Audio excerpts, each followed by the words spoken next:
no place to go. Let it snow, let it snow, let it snow. Well, it doesn't show signs. Well, so far right now, there's no sign of snow in the forecast for Christmas Eve or Christmas Day. As a matter of fact, it keeps getting warmer for Christmas Day. Now we're in the 60s, and one forecast model even has us around 70 on Christmas Day. So, who knows? Either way, it's going to be a wonderful day. And as Joe Tom mentioned earlier, this Saturday, the last Saturday to shop before Christmas. And joining us this morning on the Rise and Shine show at 7:24 is Terry McAdams from Mac Tech Solutions here in Parker Square. Good morning, Terry. Good morning. So it is the last weekend to shop before Christmas. You got a few days left. You got till, well, what, you guys going to close early on Christmas Eve? Or? Oh, yes. Well, I think about 3 o'clock. 3 o'clock? Bail out and start heading around to all the little Christmas Eve events for the family and friends and things. All right. Well, tell us what's going on in your world this week. Well, I've obviously been paying a little bit of attention to that North Korea. Well, they're being accused of it at this point, but then there are questions, and now there's even questions how much of maybe it's a stunt. Who knows? I don't know if it's a stunt, but it's something weird going on. Yeah, well, I smell a rat in this whole thing myself, but this hack attack, how is something like that even possible? Let's for a moment here, let's assume North Korea did do it. Well, now here, this slightly different view on this is that there are companies being hacked on a daily basis, and reportedly, if you read the right journals and things, is they're actually paying up some of these ransoms just so they can get their computer systems back, and that's not being publicized. Really? Yeah, they don't. I mean, obviously look at the damage that occurred with Target and Home Depot and all that. So clearly they don't want to. But if it's not required by law to disclose it, which is obviously the case with credit card information, they're not required to make a public announcement of the other stuff. So really, yeah.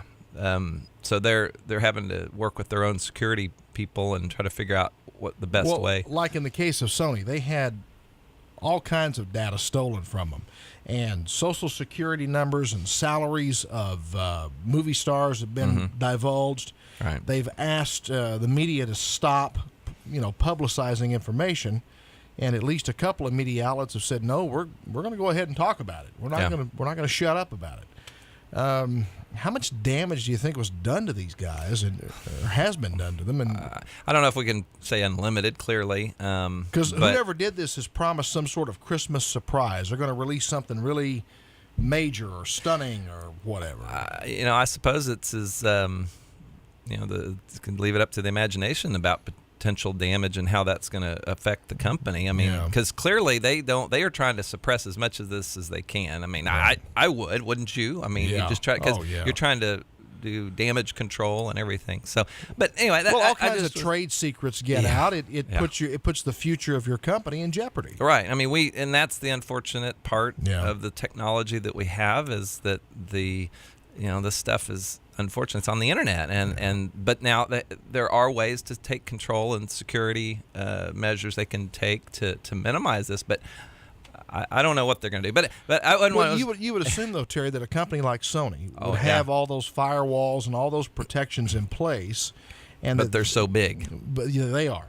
But at the same time, you would assume a company with that kind of finances could afford to spend the money to protect their interest in their infrastructure and their computer hardware. Yeah, but I think there's too many outlets in there. I mean, this could have been something that easily, just like we're always talking about.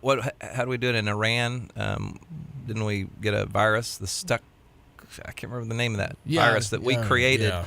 Stuxnet, I think. Stuxnet, that was it. And so we got that in through a thumb drive. So can imagine that there's always an inside job. This isn't necessarily something that did get hacked from the outside. It easily, I mean, look at Sony. They're huge. Right. And so the vector could have been a whole different place.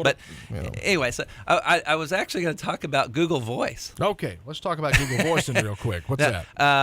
The Google Voice, let me back up for a second. So you get a lot of people don't like giving their cell phone number, even though that's common now. Right. But they're realizing that it's kind of a pain to deal with. Well, you can now get a Google Voice number, which allows you to screen calls, actually. And it's free.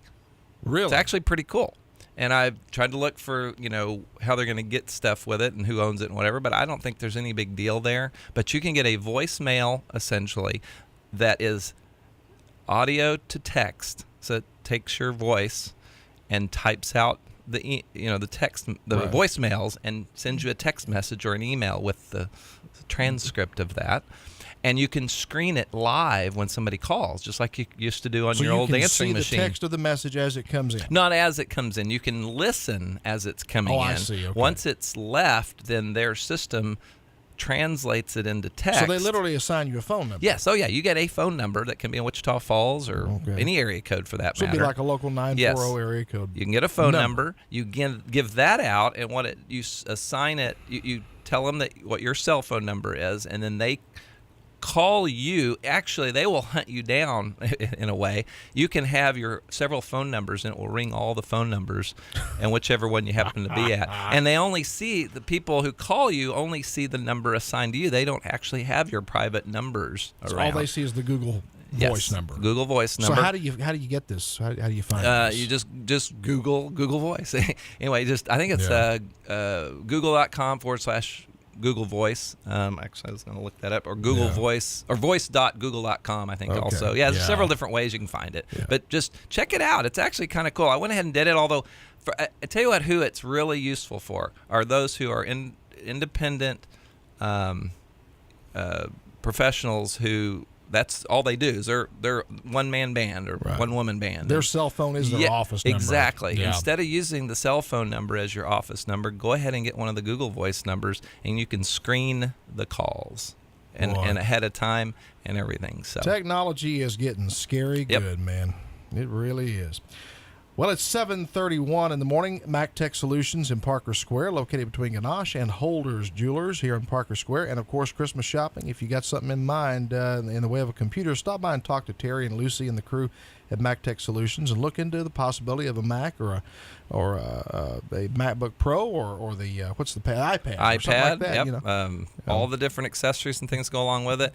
So tomorrow, yes, we have training. Real quick, your training session. So hit our website, mactech-solutions.com, and you'll see a banner that you can click on and get signed up. And it's 10 to 1 tomorrow. And so we hope to see you all there. And if you got questions, they can call you at what? 767-6227. Of course, our Facebook page is MacTech Solutions, and it'll say Apple Specialist there. Just search all that, and you'll find us. And as I mentioned, the website already, mactech-solutions.com. Don't forget the dash. Your news word of the day, news, weather, and also the rush update coming up next 7:32 on your Friday morning.